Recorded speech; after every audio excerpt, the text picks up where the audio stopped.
Hello दोस्तों, एक बार फिर से स्वागत है आपका दृष्टि आईएएस के target UPSC prelims 2024 current affair revision series program में मैं हूं केवल आपके सामने। बीते कुछ दिनों से लगातार आपको जैसे कि पता है कि टारगेट सीरीज आपके लिए आ रही है और हर दिन हम 2 बजे आपसे मिलते हैं किसी न किसी विषय के साथ में। आज हम बात करने वाले हैं विविध की। इसका मतलब क्या हुआ? इसका मतलब यह हुआ कि जिस प्रकार से आपने पिछले वीडियो में देखा होगा, चाहे अर्थव्यवस्था हो, चाहे संवैधानिक एवं प्रशासनिक घटनाक्रम यानी कि पॉलिटी हो, चाहे साइंस टेक हो, चाहे एनवायरमेंट हो, इन सारे विषयों पर आपके लिए वीडियो आ रहे हैं। लेकिन कुछ ऐसे हैं जैसे कि रिपोर्ट्स हैं, इंडेक्स हैं या कुछ ऐसी योजनाएं हैं जो वहां नहीं दिखाई दे रही होंगी आपको, तो यहाँ पर इस विविध वाले एपिसोड में आपको दिख जाएंगे। तो परीक्षा तक हर हफ्ते 2 बजे आपके पास वीडियो आता रहेगा कोई ना कोई, और विविध खंड से भी वीडियो आता रहेगा, जिससे आपकी साल भर का करंट अफेयर पूरा का पूरा कुछ वीडियो के माध्यम से कवर हो जाएगा। तो चलिए एक एक करके शुरू करते हैं। सबसे पहले तो हम देखते हैं पहली खबर जो है अंतर्राष्ट्रीय धार्मिक स्वतंत्रता रिपोर्ट 2023 की है। अब यह रिपोर्ट कौन जारी करता है, यहां से बात समझिए। US commission on international religious freedom, इसी को हिंदी में समझिए अंतरराष्ट्रीय धार्मिक स्वतंत्रता पर है यह पूरी की पूरी रिपोर्ट। और समझ जाइए कि कहां से संबंधित है, अमेरिका से संबंधित है। तो वहां पे एक संगठन है USCIRF, इसके माध्यम से एक रिपोर्ट आई, अंतरराष्ट्रीय धार्मिक स्वतंत्रता रिपोर्ट, जहां पर भारत को लेकर चिंता व्यक्त की गई थी। इसी क्रम में जो भारत की सरकार है उसने इस रिपोर्ट के ऊपर सवाल खड़े किए और उन्होंने कहा कि यह जो रिपोर्ट है यह इसको समर्थन वो नहीं करते हैं या इसको लेकर के अपनी सहमति नहीं व्यक्त करते हैं। इसको उन्होंने पक्षपाती बताया है। अब उसके बाद देखिए इस रिपोर्ट की जो सिफारिशें हैं उसको लेकर के जो ऑर्गेनाइजेशन है वह चाहती थी कि अमेरिका की सरकार उन सिफारिशों को माने, लेकिन कुछ सिफारिशों को जब अमेरिका की सरकार ने नहीं माना तो इसके लिए इसमें नाराजगी भी उन्होंने दिखाई है। अब यहाँ पे रिपोर्ट में क्या बताया गया है, पहले ये समझिए।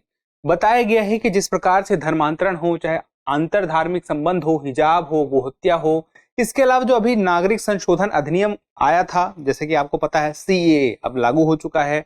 उसके बाद जो उस वक्त NRC चर्चा में था, इन सब बातों की वजह से यह धार्मिक स्वतंत्रता रिपोर्ट का कहना यह है कि इससे अल्पसंख्यकों को अनुकूल तरीके से प्रभावित नहीं इसने किया है। मतलब कि इन सारे मुद्दों की वजह से अल्पसंख्यक प्रभावित हुए हैं निगेटिव सेंस में। अब यहाँ पे बात आती है कि इसी रिपोर्ट में एक बात कही है, कहा गया है कि भारत को विशेष चिंता वाले देशों, इसी को शॉर्ट में क्या कहा गया है, CPC के रूप में नामित नहीं करने के लिए अमेरिकी विदेश विभाग की आलोचना की है। अब CPC क्या है यहां पे समझिए। CPC का मतलब है कंट्री फॉर पर्टिकुलर कंसर्न। यहां पे किस बात की कंसर्न हो रहा है, यहां पर बात हो रहा है धार्मिक स्वतंत्रता पर। तो यहां पर यह जो USCIRF है चाहता था कि अमेरिका का जो विदेश विभाग है CPC के रूप में नामित करे, लेकिन ऐसा नहीं किया गया क्योंकि इनकी तरफ से यह सिफारिश की गई थी। अब उसके अलावा चूंकि USCIRF ने 2020 से भारत को विशेष चिंता वाले देश के रूप में नामित करने की सिफारिश की थी और अमेरिका की ही सरकार उसे अभी लागू नहीं कर रही है, उसे स्वीकार नहीं कर रही, इस वजह से यह जो चिंता जाहिर की गई, इसी वजह से भारत को भी एक हिम्मत मिली कि वह भी यह बात स्पष्ट तरीके से कह पाया है कि देखिए सीधी सी बात है कि यह जो है रिपोर्ट पक्षपाती है। इस बात पर गौर कीजिएगा। अब यहां पे बात USCIRF जो है यह चर्चा में है, तो इसे समझ लीजिए। इस पर जो सवाल भारत की सरकार ने भी खड़े किए हैं, ये काम क्या करती है। एक स्वतंत्र द्विदलीय अमेरिकी संघीय सरकारी आयोग है। तो आप समझ जाइए सरकारी आयोग है, वहां का अमेरिका का है। फिर जो विदेशों में धर्म या विश्वास की स्वतंत्रता के सार्वभौमिक अधिकार की रक्षा के लिए समर्पित है।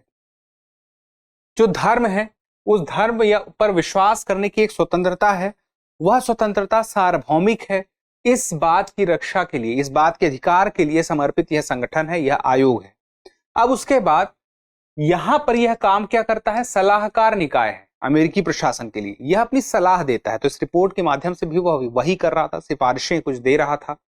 अब बात की जाए यह जो रिपोर्ट की बात करें, इसने बताया है कि धर्म या विश्वास की स्वतंत्रता के अमेरिकी सरकार के प्रचार को बढ़ाने के लिए यह पूरी की पूरी सिफारिशें अपनी दे रहा है। स्थापना की बात करें तो इसका जो मुख्यालय है वाशिंगटन DC में है और जैसे कि अगर बात किया है कि इसकी स्थापना किस एक्ट के माध्यम से हुई, तो अंतरराष्ट्रीय धार्मिक स्वतंत्रता अधिनियम 1998 के बाद, निष्क्रियता के बाद अमेरिकी सरकार द्वारा स्थापित की गई है। अब यहाँ पे बात आती है कि भारत इसके दृष्टिकोण को मान्यता नहीं देता है। यह खबर के शुरुआत में ही मैंने आपको बता दिया था, तो इस बात में कोई डाउट नहीं। अब यहाँ पे एक और बात आती है, वह ये है कि हम विश्व प्रेस स्वतंत्रता सूचकांक की एक अगली रिपोर्ट को भी देख लें। अब विश्व प्रेस स्वतंत्रता सूचकांक क्या बताता है? विश्व प्रेस स्वतंत्रता सूचकांक कब जारी हुआ, पहले तो ये समझिए 3 मई को आया, क्योंकि 3 मई को ही विश्व प्रेस स्वतंत्रता दिवस है।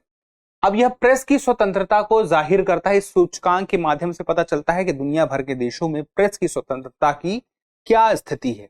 और यह पूरी की पूरी, यानी कि यह रिपोर्ट या यह सूचकांक किसके माध्यम से आ रहा है? तो आ रहा है रिपोर्टर्स विदाउट बॉर्डर, RSF बोलते हैं। इसके द्वारा विश्व प्रेस स्वतंत्रता सूचकांक यह 2023 आया, इसमें यह पता चलता है कि 180 देश, अंक 36.62 है, 161वें स्थान पर भारत है और 2022 में 150वें स्थान पर था। तो अभी 161वें पे है और 2022 में 150वें में था, मतलब कि स्थिति पीछे हुई है, स्थिति कम खराब हुई है। अब इसके बारे में बात करें, इस दिवस की घोषणा कब हुई थी? विश्व प्रेस स्वतंत्रता दिवस की तो 1993 में हुई थी और इस 1991 में यूनेस्को के आम सम्मेलन की सिफारिश के बाद ऐसा किया गया था। बात किया जाए तो इस सूचकांक के माध्यम से क्या पता चलता है? इसके माध्यम से पता चलता है, जो इसकी थीम है, shaping a future of rights, freedom of expression as a driver for all other human rights, ये तो इसकी थीम है।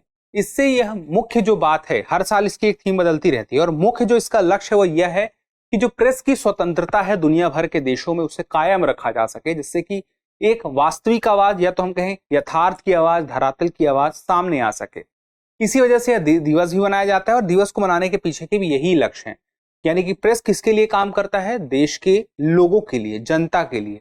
तो देश की जनता के अधिकारों की रक्षा हो सके, वह कब सुनिश्चित होगा? जब पत्रकारों के अधिकारों की रक्षा होगी, जिससे पत्रकार निष्पक्ष रूप से पत्रकारिता कर पाएंगे, स्वतंत्र होकर कर पाएंगे। इससे मीडिया को प्रोत्साहन मिले, तभी यह संभव हो पाएगा।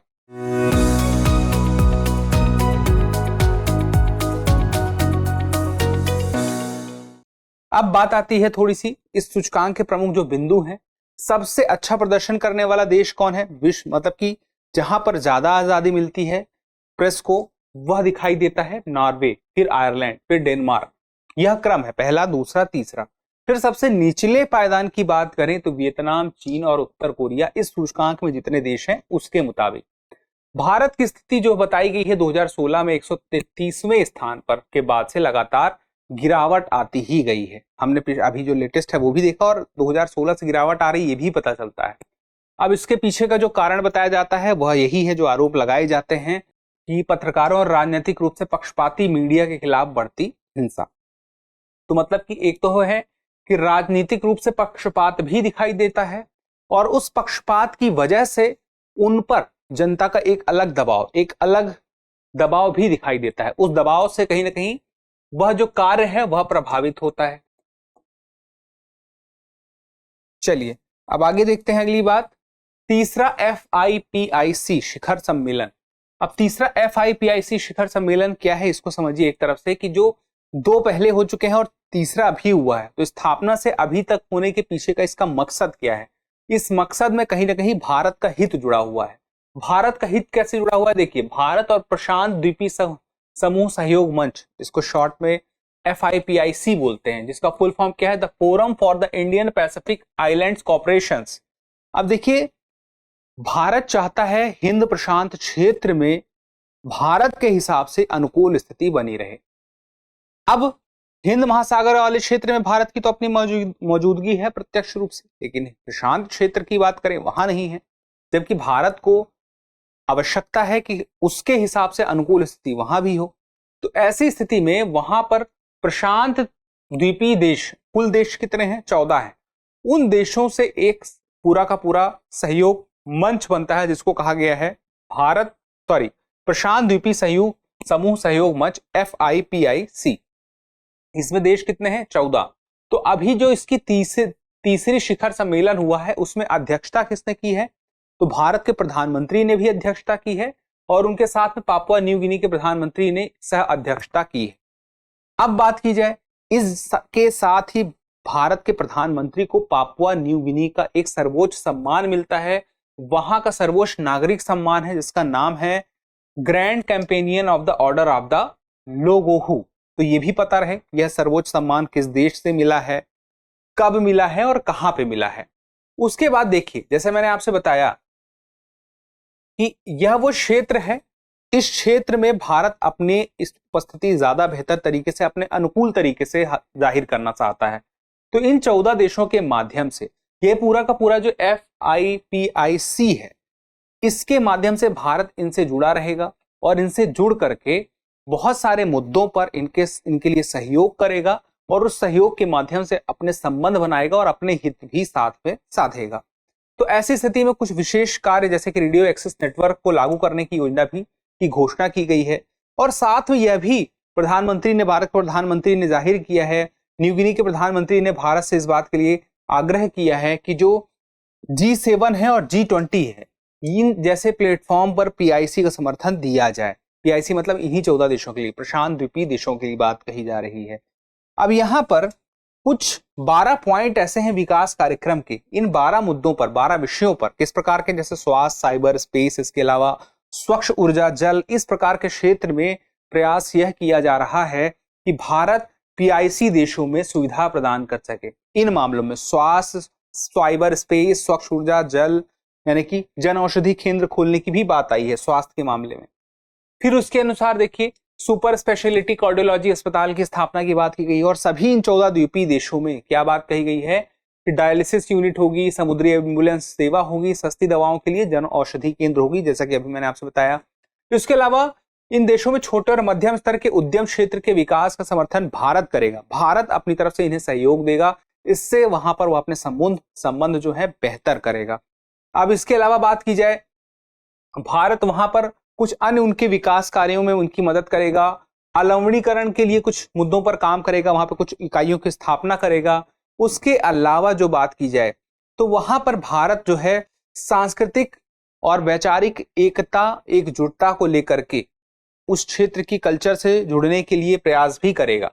अब बात की जाए forum for India Pacific island cooperation यानी कि FIPIC का एक मोटा मोटा परिचय दिया जाए तो क्या होगा। सबसे बड़ी बात कि India act east policy, India के ईस्ट की तरफ जाने पर जो देश हमें दिखाई देते हैं उससे संबंधित एक पॉलिसी है, उसी का एक हिस्सा है यह PIC के साथ भारत का जुड़ाव। अब बात की जाए इसके अंतर्गत जो भारत प्रयास करने वाला है वह क्या करने वाला है। जो 14 PIC देश हैं, कौन कौन से हैं, कुक आइलैंड्स है, फिजी है, किरिबाती है, मार्शल आइलैंड है, माइक्रोनेशिया है, नाउरू है, न्यू है, पलाऊ है, Papua New Guinea, Samoa, Solomon island, tonga, Tuvalu और वानुअतु, इनके मध्य क्या करेगा, सहयोग के लिए विकसित करेगा बहुराष्ट्रीय समूह है। अब यहां पे बात की स्थापना 2014 में हुई थी और पहली बैठक की बात की जाए तो इसका पहला बैठक शिखर सम्मेलन 2014 में ही हुआ था, फिजी में हुआ था, सुआ फिजी में, मतलब फिजी में सुआ नाम के क्षेत्र पे। दूसरी बैठक इसकी भारत में हुई थी, जयपुर में हुई थी। और उसके बाद तीसरी बैठक जैसे कि अभी मैंने बताया पापुआ न्यू गिनी में है। उद्देश्य वही है, विभिन्न मुद्दों पर पिक्स के साथ में, PIC देशों के साथ में क्या कर रहा है, मजबूत कर रहा है। शिक्षा, स्वास्थ्य, अक्षय ऊर्जा, आपदा प्रबंधन, जलवायु परिवर्तन जैसे विभिन्न मामलों में मुख्य रूप से भारत सहयोग ही करेगा, सहयोग प्राप्त तो नहीं करेगा। अब उसके बाद चलिए देखते हैं अगली खबर एक्सपोसैट के बारे में है। एक्सपोसैट के बारे में जो मोटी मोटी जानकारी वो याद रखिएगा कि यह भारतीय अंतरिक्ष अनुसंधान संगठन ने 1 जनवरी 2024 को अभी हाल ही में लॉन्च किया था। और एक्सपोसैट का मतलब क्या है, ये मुख्य बात है। एक्सरे पोलरीमीटर सैटेलाइट, खगोलीय अध्ययन के लिए एक्सरे का इस्तेमाल करने में अपने आप में यह दूसरा महत्वपूर्ण प्रोजेक्ट है। इसके पहले जो प्रोजेक्ट था वह नासा का था। नासा के इमेजिंग एक्सरे पॉलीमेट्री एक्सप्लोरर के बाद एक्सरे का उपयोग करने वाला दुनिया का दूसरा पोलरीमेट्री मिशन है। तो यह बात याद रखिएगा। अब एक्सपोसैट के बारे में सवाल आ सकता है, किससे संबंधित है, किस देश से, किस संस्था से, काम क्या है, किस प्रकार की रे का उपयोग किया जाएगा, कहां, किस वजह से किया जाएगा, इस तरह के सवाल बन सकते हैं। अब यहां पे जो मुख्य बात वो ये है कि इसका महत्व क्या है। एक तो समझिए, हम खगोलीय अध्ययन और बेहतर तरीके से कर पाएंगे और बेहतर समझ हमारी विकसित हो पाएगी, जिसके माध्यम से जो ब्लैक होल है, न्यूट्रॉन तारे हैं, जो उसके अलावा गैलेक्टिक नाभिक हैं और पल्सर पवन है, निहारिका है, इन सारी चीजों के बारे में अन्य बहुत सारी जानकारियां जो अभी हम जानते भी नहीं कि हम क्या जान सकते हैं, वह भी हमें पता चलने वाला है। इसके अलावा इसमें अगली बात आती है गोवर्धन के लिए एकीकृत पंजीकरण पोर्टल लॉन्च की। यह पोर्टल अभी हाल ही में कुछ समय पहले जब लॉन्च हुआ तो इसका लक्ष्य क्या था? देखिए, जो इसका नाम है उससे आपको लक्ष्य का अंदाजा लगेगा। गोवर्धन के लिए एकीकृत पंजीकरण पोर्टल लॉन्च, मतलब कि गोवर्धन मवेशियों के अपशिष्ट का उपयोग, मुख्य रूप से देखा जाए तो अपशिष्ट के उपयोग के माध्यम से बायोगैस या कंप्रेस्ड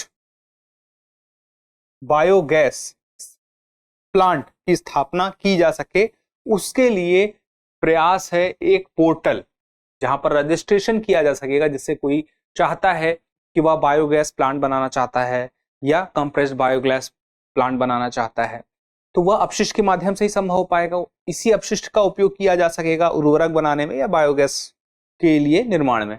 तो ऐसी स्थिति में यह किसके माध्यम से यह प्लेटफॉर्म बनाया गया है? तो जल शक्ति मंत्रालय के पेयजल और स्वच्छता विभाग के द्वारा। और मुख्य लक्ष्य क्या है? जो बायोगैस है या फिर कंप्रेस्ड बायोगैस, जिसको हम संपीड़ित बायोगैस कहते हैं, उनके संयंत्र की स्थापना की सुविधा के लिए पोर्टल है, क्योंकि यहां पर सिर्फ रजिस्ट्रेशन का ही काम होगा।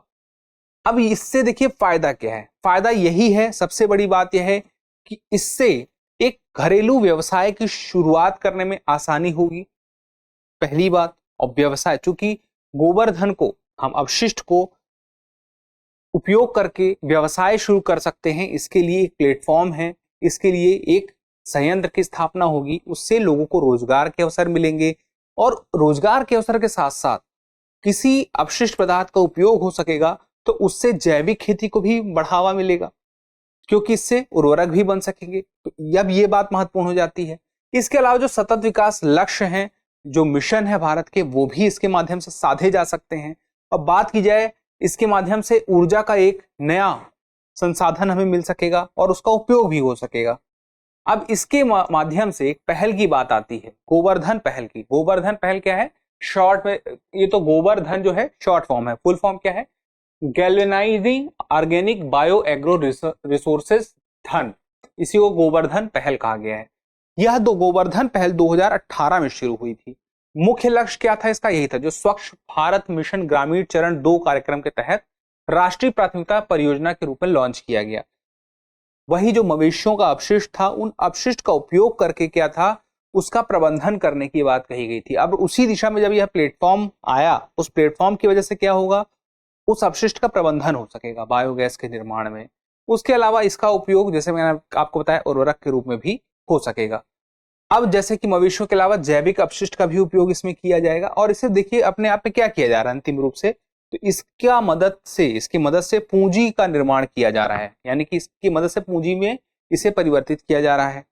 अब इसके अलावा जो मैंने आपसे बताया, उर्वरक में अगर परिवर्तन होगा तो क्या होगा, जैसे कि आपसे पहले बताया था, जैविक खेती के लिए भी राहत मिलेगी, उसको लेकर के बढ़ावा मिलेगा। तो पूरा का पूरा क्या होगा, एक तो बायोडिग्रेडेबल अपशिष्ट प्रबंधन होगा, ग्रीन हाउस गैसों के उत्सर्जन में कमी देखने को मिलेगी, क्योंकि ऊर्जा का उपयोग करने के लिए एक नया कुछ हमें मिलेगा, बायोगैस मिलेगा। कच्चे तेल के आयात में कमी देखने को मिलेगी, क्योंकि हम बहुत सारी ऊर्जा की आवश्यकता की पूर्ति कर पाएंगे। स्थानीय समुदायों के लिए रोजगार का अवसर मिलेगा, उद्यमिता को बढ़ावा मिलेगा। इसके अलावा जैविक अपशिष्ट से किसानों, स्थानीय ग्रामीण समुदायों के लिए अतिरिक्त आय के भी साधन के रूप में इसे हम देख सकते हैं। तो ये सारी की सारी बातें हमें याद नहीं रखनी है, हम बस उसके उपयोग को समझ जाएंगे तो हमें याद रहेगा।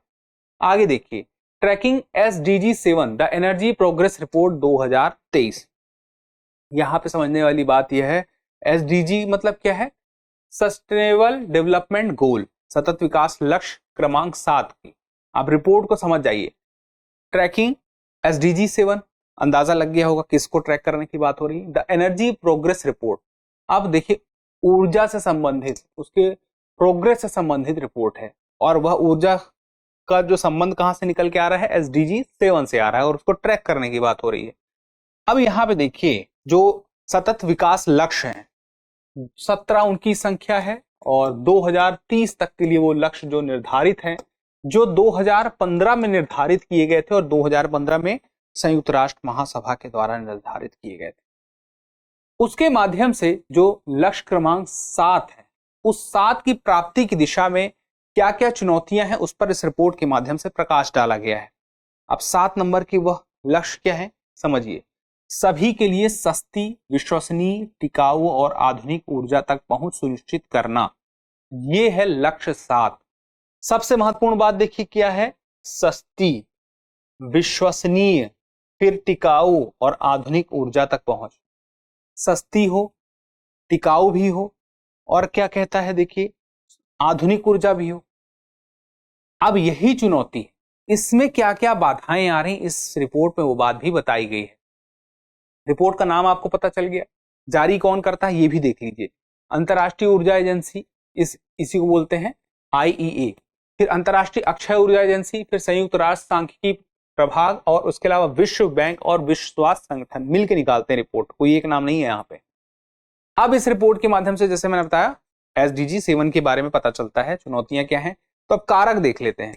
कारक देखिए क्या है, सबसे बड़ा कारण है एक आर्थिक दृष्टिकोण, यानी कि इन्फ्लेशन, महंगाई जो बढ़ती जा रही है, उससे जो हम चाहते हैं कि हमें जो ऊर्जा के लिए जो हम जिसका भी उपयोग करेंगे वह हमारे लिए ऊर्जा महंगी हो जाएगी।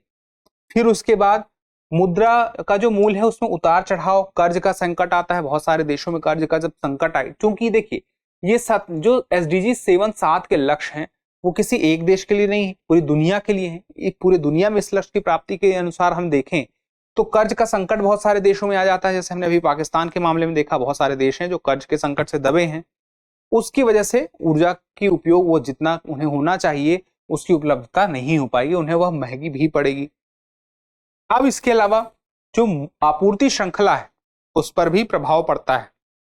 आपूर्ति श्रृंखला का इससे अलग, मतलब इससे जोड़ के मत देखिए, लेकिन अलग व्यापार की दृष्टि से एक उदाहरण आप देखें, जैसे अभी लाल सागर में हूती विद्रोहियों के द्वारा विरोध किया जा रहा था, यानी कि वहां पे उत्पात मचाया जा रहा था। उससे क्या हो रहा था, आपूर्ति श्रृंखला बाधित हो रही थी, क्योंकि दुनिया का 40% व्यापार उसी स्वेज नहर के माध्यम से होता है, और स्वेज नहर से पहले एक तरफ देखिए इधर से हिंद महासागर से जाए तो लाल सागर पड़ता है। तो ऐसी स्थिति में आपूर्ति श्रृंखला जब बाधित होती है, कोई सी उत्पाद का कहीं पहुंचना जरूरी होता है और वह नहीं पहुंच पाता, तो डिमांड बढ़ती है, और डिमांड जब बढ़ती है तो कीमत बढ़ जाती है। तो इससे वस्तुओं की कीमत बढ़ती है। इस प्रकार की परिस्थितियों में कुछ वित्तीय परिस्थितियों की वजह से भी बढ़ती है। अब थोड़ा सा सतत विकास लक्ष्य जो मैंने आपको बताया था, ध्यान रखिएगा, 2015 में संयुक्त राष्ट्र के सभी सदस्य राज्यों द्वारा गरीबी को समाप्त करने, ग्रह की रक्षा करने और यह सुनिश्चित करने के लिए कि एक सार्वभौमिक आह्वान के रूप में अपनाया गया था 2030 तक शांति एवं समृद्धि की प्राप्ति के लिए 17 लक्ष्य थे। 7 क्रमांक का लक्ष्य कौन था, उससे जिससे संबंधित रिपोर्ट थी, मैंने स्टार्टिंग में ही बता दिया था, याद रहेगा आपको। और 2015 में संयुक्त राष्ट्र महासभा की 17वीं बैठक में यह सुनिश्चित किया गया था। ये सब ध्यान में रहेगा आपको। 169 प्रयोजन अंगीकृत इसमें इसके अंतर्गत 17 लक्ष्यों के अंतर्गत थे। अब उसके बाद 7 नंबर का लक्ष्य मैं बता ही चुका हूं, तो ज्यादा जरूरी नहीं है।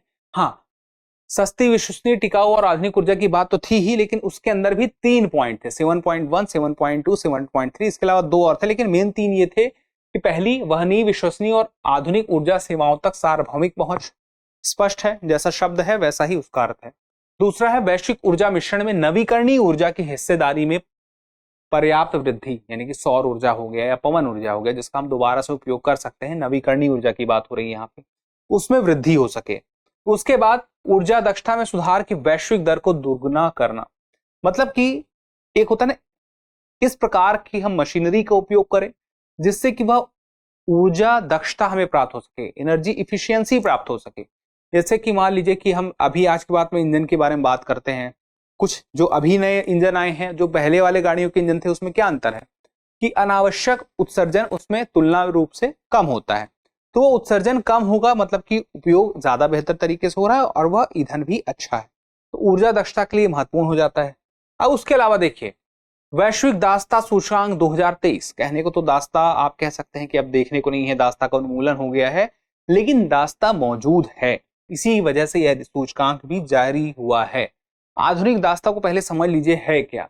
आधुनिक दास्ता बहुत सारे रूपों में अब सामने आती है, जैसे कि अगर किसी से जबरन श्रम कराया जाए दबाव के देकर, या तो जबरन विवाह कराया जाए, ये भी आधुनिक दास्तां में काउंट होगा।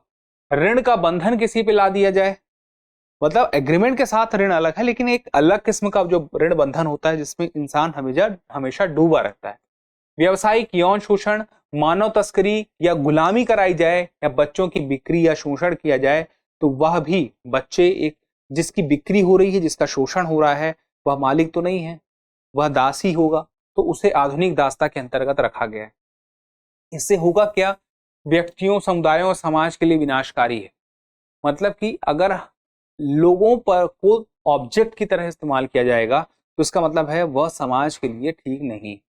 अब देखिए यहाँ पे यह अपने आप में कौन सी बात है कि मानवाधिकारों का उल्लंघन हो रहा है, मानव की गरिमा का एक तरह से देखा जाए तो वह कम हो रही है। इससे असमानता अगर बनेगी तो एक संघर्ष की स्थिति आएगी आगे चल के। आप देखिए पहले भी जो असमानता थी, अमेरिका की ही बात करें तो उसमें क्या होता है, आगे चल के संघर्ष की स्थिति बनती है। तो वह संघर्ष की स्थिति आगे चल के वो एक निराशा ही संघर्ष को लेकर आती है, तो वो निराशा नहीं आनी चाहिए। अब चलिए थोड़ा सा हमने देख लिया था होता क्या है वैश्विक दास्तां, लेकिन सूचकांक में क्या बात है ये नहीं देखी थी। सूचकांक में देखिए बात सबसे पहले कि है किसकी रिपोर्ट, ये पता होना चाहिए। तो वॉक फ्री फाउंडेशन की है रिपोर्ट। उसके बाद रिपोर्ट का नाम क्या है, यानी सूचकांक का नाम क्या है, वैश्विक दास्तां सूचकांक 2023, द ग्लोबल स्लेवरी इंडेक्स। उसके बाद यहां पर बात किसकी कही गई है, यहां पर बताया गया है कि जो दास्ता की स्थिति में लोग हैं आज की डेट में, उनकी संख्या 50 मिलियन तक पहुंच गई है और पिछले 5 वर्षों में 25% की वृद्धि देखी गई है। 50 मिलियन एक बड़ी संख्या है और उसमें 25% की वृद्धि।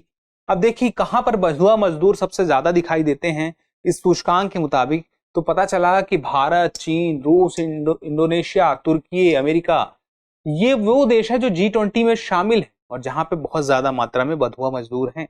उसके बाद देखें यहां पर बताया गया है कि 2016 के बाद इस संख्या में 10 मिलियन लोगों की वृद्धि हुई है। और वैसे तो देखा जाए तो पिछले 5 वर्षों में 50 मिलियन लोग हमें दिखाई देते हैं, कुल 50 मिलियन तक का भी संख्या पहुंच गई है, पिछले नहीं टोटल ओवरऑल। अब विश्व में प्रत्येक 160 में से एक व्यक्ति ऐसा है जो दास्ता में जी रहा है। आधुनिक दास्ता के अंतर्गत वह आता है जो उसकी परिभाषा है। अब इस आधुनिक दास्ता में सबसे ज्यादा संख्या देखने तो कहां मिलती है, एशिया और प्रशांत क्षेत्र का जो है वहां पर देखने को मिलती है। अब यहां पर देखिए इसके पीछे जो अभी हाल ही में आधुनिक दास्ता में वृद्धि देखने को मिली है, जो आधुनिक दास्ता के परिणाम के मुताबिक जो उसकी परिभाषा हमने देखी उसके मुताबिक देखा जाए तो कारण क्या है, सबसे बड़े जलवायु परिवर्तन है।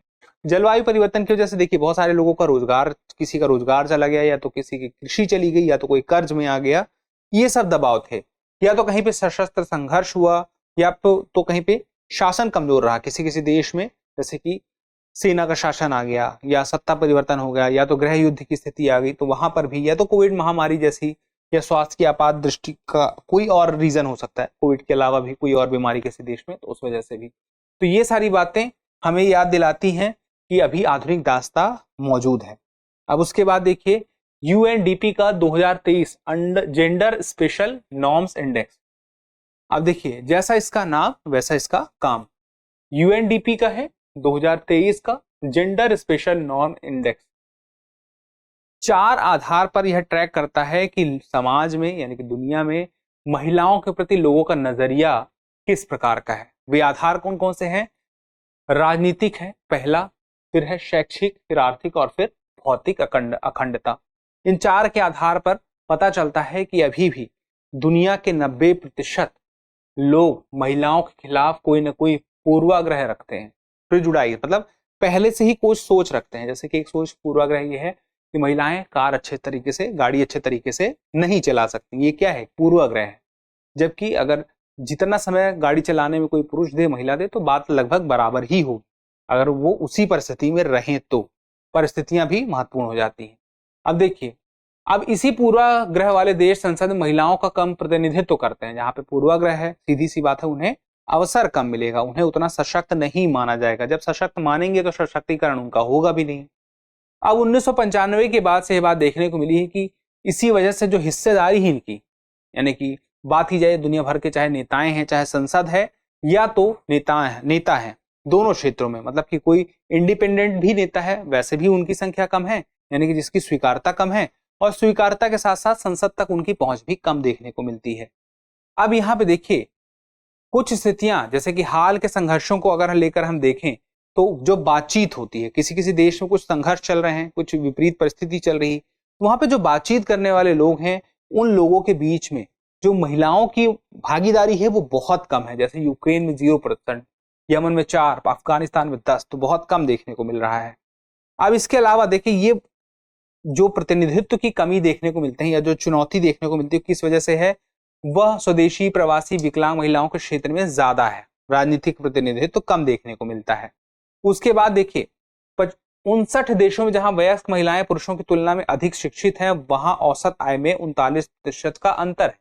अब आप देख लीजिए, यानी कि जहां पे महिलाएं ज्यादा शिक्षित भी हैं उसके बावजूद अगर औसत निकाला गया आमदनी का, तो आमदनी के मामले में ज्यादा शिक्षित होने के बावजूद उनकी महिलाओं की कम है। ऐसा 59 देशों के आंकड़े को एक साथ रख के देखा गया है। तो ये बात ध्यान रखने वाली बात है कि शिक्षा ज्यादा हो रही है, उसके बावजूद उनकी आमदनी में कमी देखने को मिलती है, क्योंकि उसके पीछे कहीं ना कहीं कोई पूर्वाग्रह है जो उसे प्रभावित करता है, उसकी आमदनी को ज्यादा होने से प्रभावित करता है, रोकता है। अब देखिए NIRF रैंकिंग 2023 के बारे में जान लेते हैं। NIRF रैंकिंग 2023 जो है वह संबंधित है जो भारत के प्रमुख शिक्षा संस्थान हैं उनकी रैंकिंग को लेकर के। तो यह जो रैंकिंग है, इसका पूरा NIRF का पूरा नाम क्या है? राष्ट्रीय संस्थागत रैंकिंग फ्रेमवर्क। अब 2023 के लिए जो रैंकिंग की घोषणा की गई है उसमें पता चलता है देश भर में 2023 के जो शैक्षणिक संस्थान हैं उनकी क्या उत्कृष्टता या उपलब्धि है, उसका अंदाजा लगता है। तो एक समग्र रैंकिंग मिलती है जो अनुसंधान संस्थान है, विश्वविद्यालय है, डिग्री कॉलेज है।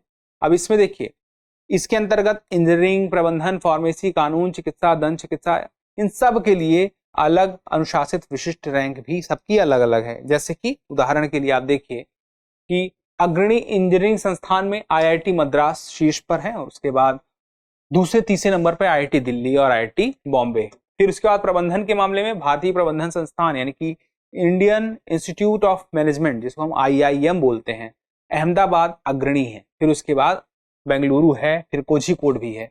फिर विधि के क्षेत्र में भी देखिए national law school of India university Bengaluru शीर्ष पर है। फिर उसके बाद कुछ और भी हैं। अब यहाँ पे फार्मेसी के मामले में भी देखिए शीर्ष संस्थान national institute of pharmaceutical education and research Hyderabad शीर्ष पर है। फिर उसके बाद आगे और भी हैं। फिर शीर्ष कॉलेज की दिल्ली विश्वविद्यालय रैंकिंग में अग्रणी रहा है। इसके 5 कॉलेजों ने भारत के शीर्ष 10 कॉलेजों में स्थान हासिल किया है।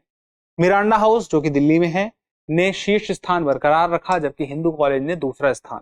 इसी जो DU के कॉलेजों की बात हुई थी उसके अंतर्गत। ये सारी की सारी जानकारी जो है किससे पता चलती है? इस रैंकिंग के आधार पर। याद रखिएगा NIRF यानी कि राष्ट्रीय संस्थागत रैंकिंग फ्रेमवर्क।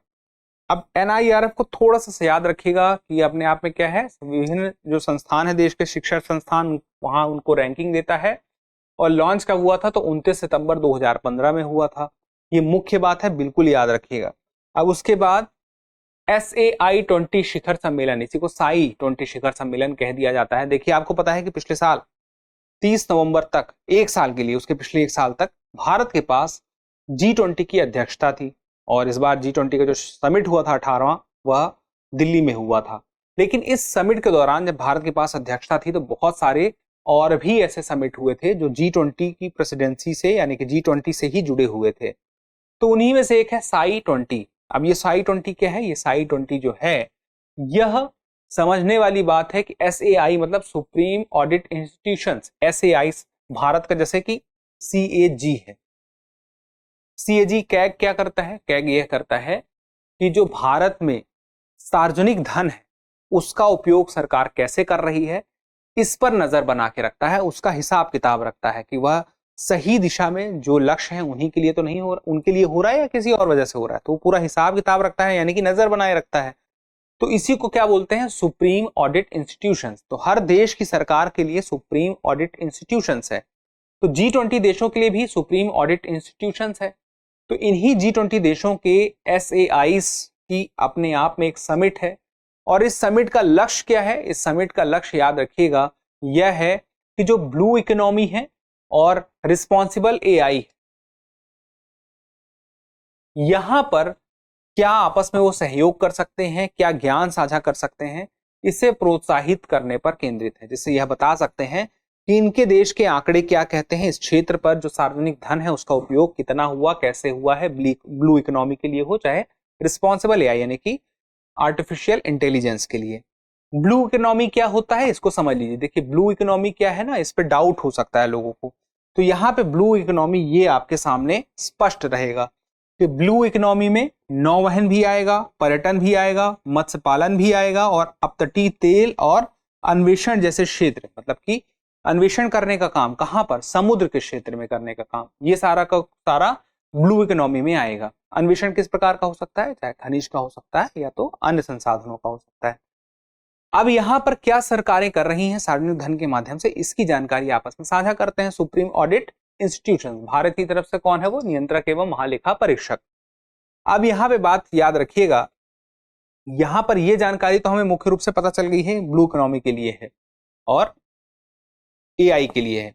अब यहां पे बात आती है कि इससे रिस्पॉन्सिबल इंटेलिजेंस और नीली अर्थव्यवस्था पर इतना ध्यान क्यों फोकस किया जा रहा है, क्योंकि इस धरती में 70% से आप ज्यादा देखें तो समुद्र का क्षेत्र है और दूसरी तरफ आने वाला जो समय है एआई का है। हर क्षेत्र में आज के दिन में कोडिंग भी अब एआई के माध्यम से होगी, बहुत सारे काम एआई के माध्यम से आसान हो चुके हैं। तो बहुत सारे काम एआई के माध्यम से आसान हो चुके हैं, प्लस इस पे खतरे भी हैं, चुनौतियां भी हैं। उन चुनौतियों से भी पार पाने के लिए सरकार क्या प्रयास कर रही है इसका अंदाजा भी होना चाहिए। तो सुशासन स्थापित हो सके, पारदर्शिता आ सके, जवाबदेही सुनिश्चित हो सके, इस दिशा में यह साई 20 समिट अपने आप में एक महत्वपूर्ण भूमिका निभाती है। अब उसके बाद प्रधानमंत्री मत्स्य संपदा योजना। अब यह योजना क्यों महत्वपूर्ण है, देखिए मत्स्य पालन क्या होता है और जलीय कृषि क्या होती है, पहले इस अंतर को समझ लीजिए। जलीय कृषि, इसी को क्या बोलते हैं, एक्वाकल्चर। इससे तात्पर्य है सभी प्रकार के जलीय वातावरण में रहने वाली जो मछली हैं, शंख है, शैवाल है और अन्य जीवों के प्रजनन, पालन तथा उत्पादन से है। जबकि कृत्रिम तरीके से मछली के प्रजनन, पालन और प्रत्यारोपण को क्या कहते हैं, मत्स्य पालन। तो ये क्या हो रहा है, मत्स्य पालन में कृत्रिम तरीके से मछली का सिर्फ मछली का प्रजनन, पालन और प्रत्यारोपण हो रहा है। जबकि जलीय खेती में क्या हो रहा है, कोई भी जलीय वातावरण है, कृत्रिम में क्या है कि आपका अपना खुद का होगा, यहां पर कोई भी है में रहने वाले मछली हो गए, शंख हो गए, शैवाल हो गए या अन्य कोई भी जीव हो गए, उनके प्रजनन, पालन और उत्पादन की बात करता है। तो मत्स्य पालन काफी सीमित है और जो जलीय खेती है काफी ज्यादा उसमें विस्तार देखने को मिलता है। लेकिन मत्स्य पालन चूंकि यहाँ पर कृत्रिम तरीके से होता है तो यहाँ पे उत्पादन बहुत ज्यादा मात्रा में अलग तरीके से प्राप्त करने की क्षमता होती है, उसका एक अपना पैटर्न होता है। अब यहाँ पे देखिए प्रधानमंत्री मत्स्य संपदा योजना को समझिए। इसका उद्देश्य क्या है कि मत्स्य पालन के क्षेत्र सतत जिम्मेदार विकास के माध्यम से नीली क्रांति लाना है। मतलब कि जो मत्स्य पालन है उसके माध्यम से यह सुनिश्चित किया जा सके कि ब्लू इकोनॉमी को हम बेहतर कर सके। अब यहाँ पे देखिए इसके तहत 20,050 करोड़ रुपए के निवेश की बात कही गई है और आत्मनिर्भर भारत के हिस्से के रूप में इसे देखा जा सकता है। अब देखिए इस क्षेत्र में इतना निवेश कभी नहीं हुआ, तो 20,050 करोड़ अपने आप में बहुत बड़ा निवेश है अभी तक के हिसाब से। 2020-21 से लेकर के वित्त वर्ष 2024-25 से यह संबंधित है योजना, तो चर्चा में थी और इसका जो समय है वित्त वर्ष रहेगा 2020-21 से 24-25 के बीच का ये रहेगा और सभी तो देश के मतलब सभी क्षेत्रों में यह लागू है। इसके लिए अब चूंकि देखिए मत्स्य पालन में बढ़ावा देने के लिए जरूरी है कि धन की पर्याप्त पहुंच हो, यानी कि धन पहुंच सके मत्स्य पालकों के पास। उसके लिए संस्थागत ऋण की सुविधा हो, चाहे तो मछुआरों को बीमा की बात हो, चाहे तो वित्तीय सहायता हो, चाहे तो किसान क्रेडिट कार्ड की बात हो। किसान क्रेडिट कार्ड के माध्यम से क्या होगा, वित्त की सहायता सुनिश्चित की जा सकेगी मत्स्य पालकों के लिए।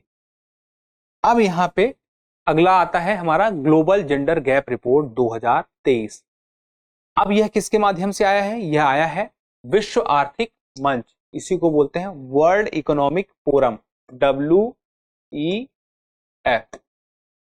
इसी ने ग्लोबल जेंडर गैप रिपोर्ट का 17वां संस्करण जारी किया। इस संस्करण के माध्यम से यह पता चला कि 146 देशों में लैंगिक समानता की स्थिति का मूल्यांकन किया गया है। 146 देशों में लैंगिक समानता का मूल्यांकन मतलब कि जितना पुल्लिंग और स्त्रीलिंग हैं उनमें क्या क्या असमानताएं हैं इसकी भी जानकारी इकट्ठी हो सकी है, जिसके माध्यम से पता चला है कि 2023 में ग्लोबल जेंडर गैप स्कोर जो था 68.4 था और पिछले वर्ष की तुलना में यह 0.3% का सुधार हुआ है, यानी कि बहुत कम हुआ है। और कहा जा रहा है कि जो ये लैंगिक असमानता है पुरुषों में और महिलाओं में, इसे दूर करने में इस हिसाब से 131 वर्ष लगेंगे पूर्ण लैंगिक समानता हासिल करने में। इसी वजह से यह चिंता की बात है। 131 साल बहुत है, मतलब कि हमें अपने प्रयासों को बढ़ाना होगा और उसी प्रयासों को बढ़ाने के लिए ही यह रिपोर्ट लोगों को प्रोत्साहित करती है, देशों को प्रोत्साहित करती है, जिससे वो अपने आप को जज कर सकें, सही आकलन कर सकें। अब यहाँ पे देखिए, सबसे बेहतर स्थिति में जो है कौन है उसको समझना है, उसके बाद अन्य देशों को समझना है। तो 91.2 के लैंगिक जेंडर गैप स्कोर है, आइसलैंड ने लगातार 14वें वर्ष सबसे अधिक लैंगिक समानता हासिल की है। उसके बाद नॉर्डिक देश हैं तीनों, नॉर्वे, फिनलैंड और स्वीडन, इनका स्कोर भी काफी अच्छा है। लेकिन पहले नंबर पे कौन है? आइसलैंड, फिर नॉर्वे, फिर फिनलैंड, फिर स्वीडन।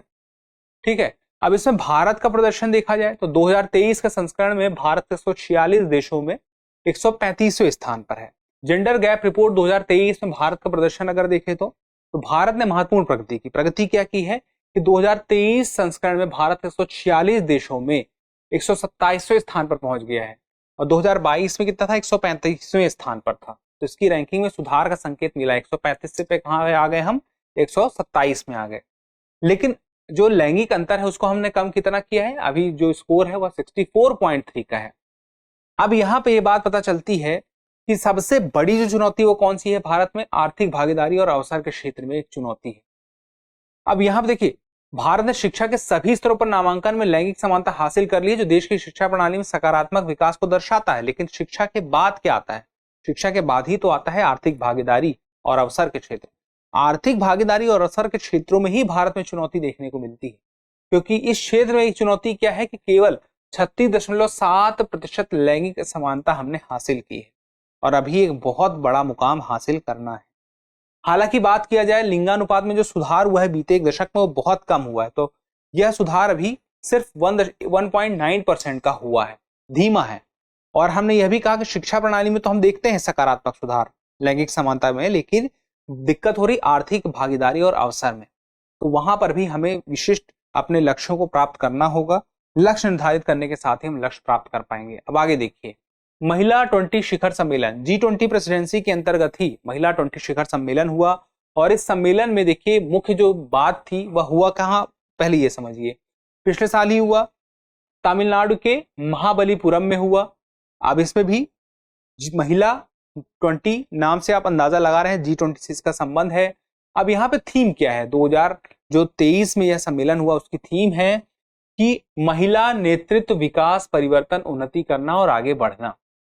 उद्देश्य क्या है? जो महिला सशक्तिकरण है, अभी तक जितना हमने महिला सशक्तिकरण इस देश में, इस दुनिया में हासिल किया है, इसको लेकर के अपने आप में एक जश्न मनाने की बात थी। इसको लेकर आपस में एक दूसरे के साथ महिलाओं के इस समिट में हर्ष करने वाली बात थी। आर्थिक सशक्तिकरण, व्यापार, निवेश और अर्थव्यवस्था के देखभाल संबंधित मुद्दों को संबोधित करना था कि इन सारे क्षेत्रों में महिलाओं की स्थिति, सशक्तिकरण को लेकर के क्या है, इस पर एक डिस्कशन हुआ। उसके अलावा अब इसकी सम्मेलन की कुछ विशेषताओं की बात करें तो महिलाओं के बारे में कुछ बातों पर डिस्कशन हुआ कि जैसे उच्च पद है या नेतृत्व की भूमिका है, वहां पर उनकी पहुंचने में या कि वहां पर उनको पर्याप्त एक बोल सके भूमिकाओं में वृद्धि देखने को क्यों नहीं मिल रही है, उसके पीछे की कौन सी बाधाएं हैं, उन बाधाओं पर चर्चा की गई। उनके पीछे के हर इंसान के अपने कुछ पूर्वाग्रह होते हैं जो पहले से मन में विचार लेके चलता है कि महिला है तो शायद वह अपर लेवल के मैनेजमेंट पे कार्य जैसे नहीं कर पाएगी।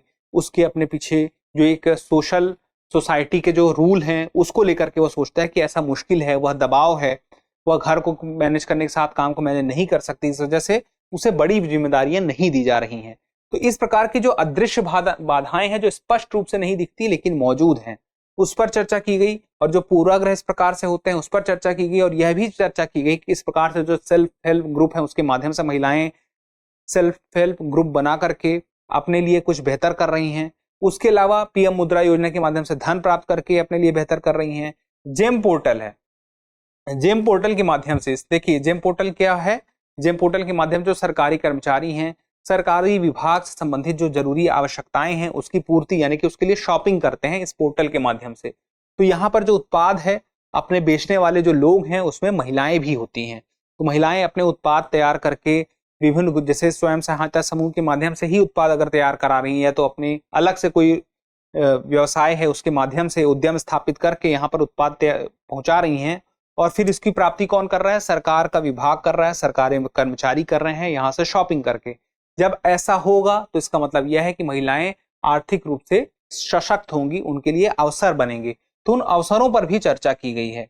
इसके अलावा यह भी उजागर किया गया है कि आर्थिक भागीदारी में जो लैंगिक असमानता है वह भी अभी मौजूद है। इस पर भी अभी चर्चा हुई है, जो हमने अभी पिछले खबर पे भी अभी डिस्कशन किया था। फिर उसके बाद यहाँ पे कुछ और चर्चा हुई कि कैसे किस प्रकार से जो संपत्ति का एक अधिकार है सीमित है, भेदभावपूर्ण जो प्रथाएं हैं, जो कुछ ऐसी प्रणालीगत बाधियां हैं। प्रणालीगत बाधियों से मतलब क्या है कि कुछ एक प्रोसेस होता है कहीं भी आगे बढ़ने का, कार्य का एक कल्चर है उस क्षेत्र में, उस क्षेत्र के अंदर का जो कल्चर है उस क्षेत्र के अंतर्गत यह देखा जाता है कि उस प्रोसेस के थ्रू ही इंसान स्टेप बाय स्टेप ग्रोथ करता है। लेकिन उस प्रोसेस में कहीं ना कहीं जो बाधाएं आती हैं महिलाओं के कार्य को लेकर के, वो किस प्रकार की हैं उस पर चर्चा हुई है। इसके अलावा अगर इस W20 की बात की जाए तो यह है क्या? आधिकारिक जुड़ाव समूह है, G20 के अंतर्गत ही यह संभव हो पा रहा है। और बात की जाए स्थापना 2015 में लैंगिक समानता और महिला सशक्तिकरण पर ध्यान केंद्रित करने के उद्देश्य से हुई और 2015 में हुई और अभी 2024 है, 9 वर्ष लगभग होने को हैं। और पहली बार 2015 में हुई थी जब G20 की अध्यक्षता उस वक्त किसके पास थी? तुर्कवे के पास थी। और तुर्कवे के पास जब थी तो वह वर्ष था 2015। 2015 में तुर्की के पास थी और पहली बार W20 हुआ और तब G20 का अध्यक्ष कौन था? तुर्की था। ये मुख्य बातें हैं, याद रखिएगा। अब उसके अलावा ग्लोबल लिविबिलिटी इंडेक्स 2023 यानी कि रहने योग्य शहरों के बारे में इस इंडेक्स के माध्यम से पता चलता है। जो दुनिया भर में शहर हैं, प्रमुख शहर, उन शहरों की कुछ सूची है। उस सूची में प्रमुख जो 173 शहर हैं उनका मूल्यांकन किया गया है। अब देखिए यह रिपोर्ट जारी कौन करता है? सबसे पहले तो ये पता हो, द इकोनॉमिक्स इंटेलिजेंस यूनिट जारी करती है। नाम क्या है? ग्लोबल लिविबिलिटी इंडेक्स 2023 की बात है, यानी कि 2023 की है, जिसमें बताया गया है कि ऑस्ट्रिया की राजधानी जो वियना है 2023 में रहने योग्य उत्तम शहरों की सूची में शीर्ष पर है। तो कहां है? यूरोप में ऑस्ट्रिया की राजधानी वियना। उसके अलावा देखिए जो 173 शहरों के लिए 5 श्रेणियां हैं जिनके आधार पर पता चलता है रहने योग्य सबसे अच्छा शहर कौन सा है। तो 5 श्रेणियां कौन सी हैं? पहली बात तो है स्थिरता, वहां पर स्थिरता है कि नहीं रहने के मामले में। फिर है स्वास्थ्य देखभाल, फिर है संस्कृति और पर्यावरण, फिर है शिक्षा एवं बुनियादी ढांचा। अब देखिए यहाँ पर मुख्य रूप से जो प्रगति देखने को मिलती है एशिया प्रशांत शहरों को देखने को मिलती है। जो पश्चिमी यूरोप है वहां पर वह प्रगति नहीं मिलती है, मतलब उनकी स्थिति ठीक है लेकिन वह प्रगति नहीं दिखती है पिछले वर्षों की तुलना में। अब यहाँ पर रिपोर्ट में बताया गया है जो एशियाई, अफ्रीका और मध्य पूर्वी देशों में स्वास्थ्य देखभाल और शिक्षा का जो वहां पर एक देखा जाए तो महत्व बढ़ा है, यानी कि उस क्षेत्र में कार्य भी हुआ है और सकारात्मक प्रवृत्ति भी वहां पर देखी गई है। अब यहाँ पर भारत के कुछ शहर हैं जिनकी स्थिति देखिए तो नई दिल्ली और मुंबई 141वें स्थान पर और चेन्नई 144वें स्थान पर है। अहमदाबाद और बेंगलुरु 147वें व फिर 148वें स्थान पर है। सबसे खराब स्थिति में अगर देखा जाए कोई है तो देखिए दाशमिक, सीरिया और त्रिपोली, लीबिया वर्ष 2022 के आंकड़ों के समान ये शहर उक्त सूचकांक में निचले पायदान पर है, यानी कि सबसे खराब पायदान पर है। तो ये नाम भी आपको पता होना चाहिए। फिर उसके बाद शीर्ष 10 जो है वो कौन से हैं वो एकदम नजर बना के रखिएगा। तो उसमें पहले नंबर पे जैसे मैंने आपको बताया था वियना है, ऑस्ट्रिया की राजधानी है। पहले नंबर पे डेनमार्क है, उसी में एक जगह है कोपेनहेगन, फिर मेलबर्न, फिर सिडनी, इसी तरह से अन्य नाम मिल जाएंगे आपको, शायद तो आप देख भी सकते हैं। तो इसी के साथ ही हमारा आज का सेशन यहीं पर कंप्लीट होता है और विविध के अन्य वीडियो पर भी इसी तरह से हम नजर बना के रखेंगे। जो भी महत्वपूर्ण बातें हैं सरसरी निगाह से एक नजर से हम जल्दी से जल्दी उसका रिवीजन आपके लिए कराते रहेंगे। जल्दी मिलते हैं अगले एपिसोड में, तब तक के लिए स्वस्थ रहें, मस्त रहें और पढ़ते रहें। धन्यवाद। डियर व्यूअर्स, अपने एग्जाम की तैयारी को और बेहतर करने के लिए हमारे चैनल को लाइक, शेयर और सब्सक्राइब करना न भूलें।